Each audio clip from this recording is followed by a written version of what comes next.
এটা কোন দেশে বসবাস করছি আমরা? ভাইরে, লাখ লাখ টাকা খরচ করে ইতালিতে গিয়ে ভাসমান ভেনিস শহর দেখার তো কোনো দরকার নাই। কয়েকশো টাকা খরচ করে চট্টগ্রাম চলে যান। চট্টগ্রামে গেলেই আপনারা ভেনিস শহরের স্বাদ পেয়ে যাবেন। ভাসমান ভেনিস শহরে শুধু নৌযান, গন্ডোলা, বোট, ওয়াটার ট্যাক্সি চলাচল করে। মাগার চট্টগ্রামের রাস্তায় বাস, ট্রাক, রিক্সা, সিএনজি চলার পাশাপাশি নৌকা, স্পিডবোট, লঞ্চ চলাচল করে। ধারণা করা যাচ্ছে অদূর ভবিষ্যতে বিশ্বের সবচেয়ে বড় ও বিলাসবহুল জাহাজ ওয়েসিস অব দ্য সিজ চট্টগ্রামের রাস্তায় চলাচলে সম্ভাবনা আছে। ঢাকা শহরের বাস হেল্পাররা যেমন বাস ড্রাইভারদেরকে বলে ওস্তাদ বামে প্লাস্টিক, তেমনি চট্টগ্রামের বাস হেল্পাররা বাস ড্রাইভারদের বলে ওস্তাদ বামে নৌকা। চট্টগ্রামের রাস্তাকে সর্বপ্রথম ইউরোপের রাস্তা বলে আখ্যা দিয়েছিলেন এই হোম মন্দির পো। বাংলাদেশের রাস্তা মনে হয়নি, মনে হয়েছে ইউরোপের রাস্তা। তা আপনারা এই ভাইপুতকে চিনতে পেরেছেন? উনি হলেন এশিয়া মহাদেশের সর্বপ্রথম অস্কার বিজয়ী অভিনেতা। নায়কের পাশাপাশি উনি দেশের নাম করা একজন তেল ব্যবসায়ী। আপার আমলে উনি এত পরিমাণ তেল সাপ্লাই দিত যে দেশে তেলের চাহিদা 1/3 মিটে যেত। 5ই আগস্টের পর এই ভাইপুত কোন গর্তে লুকিয়ে বসে আছে এটা জাতি এখনো খুঁজে বের করতে পারেনি। রাজনৈতিক বিশ্লেষকরা মনে করছেন লায়ক ছেঁড়াবেড়া খান হয়তো তেলের খনির ভিতর আটকে গেছে, তাই মানুষ তার দেখা পাচ্ছে না। কি দিন আসলো চট্টগ্রামের রাস্তায় একটু পানি জমলেই মানুষ রিয়াজকে সাধু চলিত ভাষা সংমিশ্রণ করে খাস বাংলায় গালি দেয়। হ্যালো রিয়াজ ভাই, আমরা এখন ইউরোপে বসবাস করতেছি। এই কষ্টে বেচারা রিয়াজ একদিন আবেগে কেন্দ্রে দিয়ে কইছিল চট্টগ্রাম ডুবে গেলেই মানুষ আমাকে নিয়ে ট্রল করে। যে চট্টগ্রাম পানিতে ডুবে গেলেই মানুষজন আমাকে ওখানে নিয়ে যায়। আহারে সোনা গো আমার, তোমাকে নিয়ে ট্রল করবে না তো কাকে নিয়ে করবে? শেখ হাসিনার আমলে চাটতে চাটতে আপার জুতার তলা থেকে শুরু করে পায়ের চামড়া সবই তো তুলে ফেলেছ। তোমার 7 দুগুণে 14 গোষ্ঠীর কপাল ভালো যে চট্টগ্রামের মানুষ তোমার এই মুহূর্তে কাছে পায় নাই। যদি পাইতো তাহলে তোমার জায়গা মতো বাস ভরে দিয়ে চৌরাস্তা মোড়ে দাঁড় করিয়ে রাখতো। এই ভিডিওটা দেখার পর মনে হচ্ছে না নদীর মাঝখানে মানুষ ঘরবাড়ি বানিয়ে ফেলেছে, উড়ন্ত গাছের পাতা সেবন করে নদীর মাঝখানে গাড়ি নিয়ে নেমে পড়েছে? কিন্তু না রে ভাই, এটা কোনো নদী না, এটা হলো চট্টগ্রামের প্রবর্তক মোড়।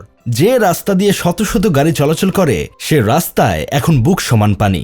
পানি নিষ্কাশন ব্যবস্থা এত পরিমাণ খারাপ যে সামান্য বৃষ্টি হলে রাস্তা তলিয়ে যায়। ম্যানহোলের ঢাকনা খোলা কিনা সেটা নিয়ে পাবলিক যতটা না আতঙ্কে থাকে তার চেয়ে বেশি আতঙ্কে থাকে কখন না কখন সাগর থেকে হাঙর নীলতিমি উঠে আসে। এটা বাংলাদেশ ভাই।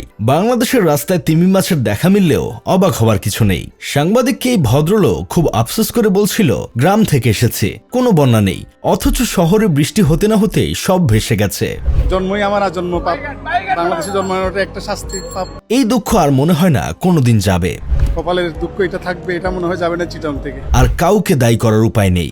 মানুষ কতটা অসহায় হলে নিজের উপর সব দোষ নিয়ে নেয় সেটা কি আপনারা বুঝতে পারছেন? এই ভদ্রলোক যে হাঁটু পানিতে নেমে চিৎকার করে বলছে নরেন্দ্র মোদি জিন্দাবাদ, তারেক জিয়া জিন্দাবাদ, ৭১ চেতনা জিন্দাবাদ। মনের মধ্যে ঠিক কতটা রাগ, খুব অভিমান জমা থাকলে এইভাবে বলে সেটা কি আপনারা উপলব্ধি করতে পারছেন? স্বাধীনতার এত বছর পরও আমরা এখনো পড়ে আছি ৭১ চেতনা নিয়ে। স্বাধীনতার ঘোষক বঙ্গবন্ধু নাকি জিয়াউর রহমান, আমরা এটা নিয়ে এখনো কামড়াকামড়ি করি, নিজের দেশে থেকে ভারতের দালালি করি। যে ক্ষমতায় আসে আমরা তাকেই তেল মারা শুরু করি, অথচ আশেপাশের অন্য দেশগুলো চেতনা বিক্রি না করেই কত উন্নত হয়ে গেছে। আমরা কম বেশি সবাই জানি সিঙ্গাপুরই হলো পৃথিবীর একমাত্র দেশ যারা তাদের নিজেদের স্বাধীনতা চায়নি। মাত্র 716 বর্গ কিলোমিটারের দেশটা আমাদের ঢাকা জেলার চেয়েও দ্বিগুণ ছোট। আজ থেকে 60 বছর আগেও যে দেশটাকে তুচ্ছতাচ্ছিল্য করে মালয়েশিয়া থেকে আলাদা করে দিয়েছিল সেই দেশটা এখন কতটা এগিয়ে গেছে।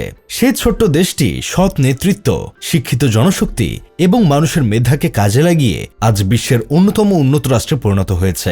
একসময় যে দেশকে কেউ গুরুত্ব দিত না, আজ সেই দেশেই বিশ্বের বিভিন্ন প্রান্তের মানুষ কাজের সুযোগ খুঁজে আসে। শ্রীলঙ্কায় সরকার পতনের পর সবাই ভেবেছিল দেশটা দেউলিয়া হয়ে যাবে, দেশের অর্থনৈতিক অবস্থা যাচ্ছে তাই হয়ে গিয়েছিল। অনেকে এটাও ভেবেছিল দিন শেষে দেশটা হয়তো ভারতের কোনো অঙ্গরাজ্যে পরিণত হবে। কিন্তু সব ভাবনাকে মধ্যমা আঙ্গুল দেখিয়ে শ্রীলঙ্কা দেশটা ঘুরে দাঁড়াতে 1 বছরও সময় লাগেনি। সিঙ্গাপুর বলেন কিংবা শ্রীলঙ্কা, ওরা যদি চেতনা নিয়ে পড়ে থাকতো তাহলে দেশ এতদিনে মায়েরে বা পাকিস্তান হয়ে যেত। চিন্তা করেন ভাই, একটা দেশের অবস্থা ঠিক কতটা খারাপ হলে পোলাপানদের হাঁটু পানিতে নেমে পরীক্ষা দিতে হয়। কুমিল্লা ঈশ্বর পাঠশালা উচ্চ বিদ্যালয় কেন্দ্রে দেখা যায় পোলাপান হাঁটু পানিতে এসএসসি পরীক্ষা দিচ্ছে। শিক্ষিকাকেও চেয়ারে পা তুলে বসে থাকতে হচ্ছে। শুধু তাই না, মোমবাতি জ্বালিয়েও পরীক্ষা দিতে হচ্ছে। কথায় আছে, শিক্ষার আলো ঘরে ঘরে জ্বালো। এখন শিক্ষার আলো জ্বলবে কি করে? কারেন্টই তো থাকে না। এসএসসি পরীক্ষা হলো জীবনের প্রথম টার্নিং পয়েন্ট, অথচ এই পরীক্ষাটা পোলাপান শান্তিতে দিতে পারে না। মোমবাতি জ্বালিয়ে হাঁটু পানিতে পরীক্ষা দিতে হয়।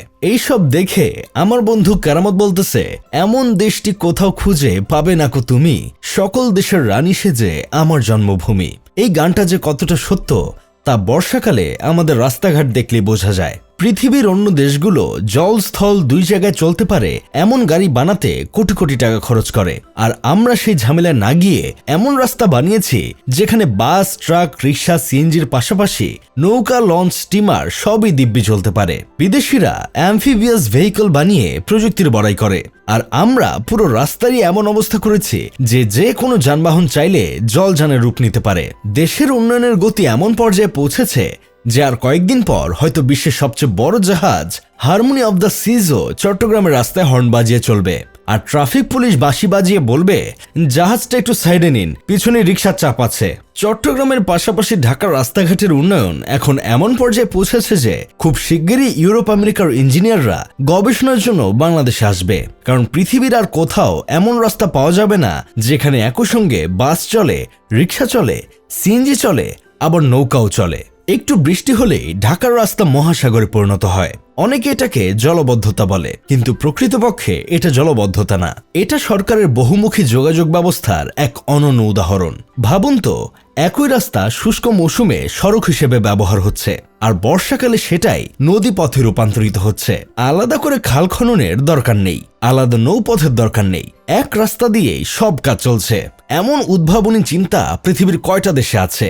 এই ব্যবস্থার সবচেয়ে বড় সুবিধা হলো ঢাকার বাচ্চাদের আর আলাদা করে সাঁতার শেখাতে হবে না। সুইমিং পুলে ভর্তি করিয়ে হাজার হাজার টাকা নষ্ট করার কোনো দরকার নেই।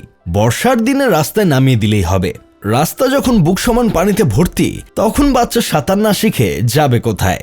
আমরা ছোটবেলায় বইয়ে জলপরীর গল্প পড়েছি, কিন্তু ঢাকার মানুষ বাস্তবে জলপরী দেখতে পায়। বর্ষার দিনে রাস্তায় বের হলেই দেখা যায় চারপাশে পানি আর পানি, আর সেই পানির ভেতর দিয়ে মানুষ ডুব সাঁতার দিচ্ছে। মাছ ধরার জন্য নদীতে যাওয়ারও দরকার নেই, বৃষ্টি হলে জাল নিয়ে রাস্তায় নামলেই হবে। ভাগ্য ভালো থাকলে মাছও পাওয়া যেতে পারে, কারণ তখন রাস্তায় গাড়ির চেয়ে মাছের উপস্থিতি বেশি থাকে। রুই কাতল পাওয়া না গেলেও তেলাপিয়া মাছ পাওয়া যাবে, এই গ্যারান্টি আমি দিতে পারি। কিছুদিন আগে এক বাচ্চা তার বাবাকে জিজ্ঞেস করছিল, বাবা, তুমি না বলেছিলে নৌকা নদীতে চলে, তাহলে রাস্তায় নৌকা চলে কেন? বাবা কোনো উত্তর দিতে পারেনি, কারণ সে নিজে বুঝে উঠতে পারেনি এটা রাস্তা নাকি নদী। রাজধানীর রাস্তায় যখন নৌকা চলে, তখন ভূগোল বইয়ের সংজ্ঞা দিয়েও আর কিছু বোঝানো যায় না। ছোটবেলায় আমরা পড়েছিলাম আমাদের ছোট নদী চলে বাঁকে বাঁকে, বৈশাখ মাসে তার হাঁটু জল থাকে। কিন্তু ঢাকা শহরের রাস্তা দেখলে কবিগুরু হয়তো লিখতেন, আমাদের ঢাকার রাস্তা চলে বাঁকে বাঁকে, একটু বৃষ্টিতেই তার কোমর জল থাকে, পার হয়ে যায় রিক্সা, পার হয় গাড়ি, খোলা ম্যান হলে পরে প্রাণ হারায় পথচারী। আসলে ঢাকার রাস্তার এই অবস্থা দেখে একটা জিনিস পরিষ্কার, আমরা উন্নয়নের এমন এক মডেল তৈরি করেছি যেটা পৃথিবীর কেউ কল্পনাও করতে পারেনি। যে শহরের রাস্তা বৃষ্টিতে নদী হয়ে যায়, সেই শহরকে আর সাধারণ শহর বলা যায় না। এটা এক ধরনের আধুনিক বিস্ময়। তাই ঢাকার রাস্তাঘাট নিয়ে সমালোচনা না করে গর্ব করা উচিত, কারণ পৃথিবীর আর কোথাও এমন রাস্তা নেই যেখানে মানুষ অফিসে যাওয়ার সময় বুঝতে পারে না তার গাড়ি লাগবে নাকি নৌকা। আমাদের দেশের একজন অতিমানবীয় মহৎ লোক কাউয়া কাদের একবার বলেছিলেন, জ্বালা রে জ্বালা, অন্তরে জ্বালা। এত উন্নয়ন, এত ফ্লাইওভার, এত আন্ডারপাস, মেট্রো রেল, পদ্মা সেতু, কর্ণফুলী টানেল, আর কি চাই? আমরা আর কিছু চাই না।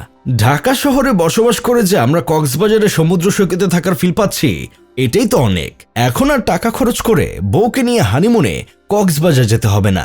মিরপুর, বসুন্ধরা এলাকায় যারা বসবাস করে তারা উপরতলা থেকে নিচতলায় নামলেই সমুদ্র দেখতে পারবে।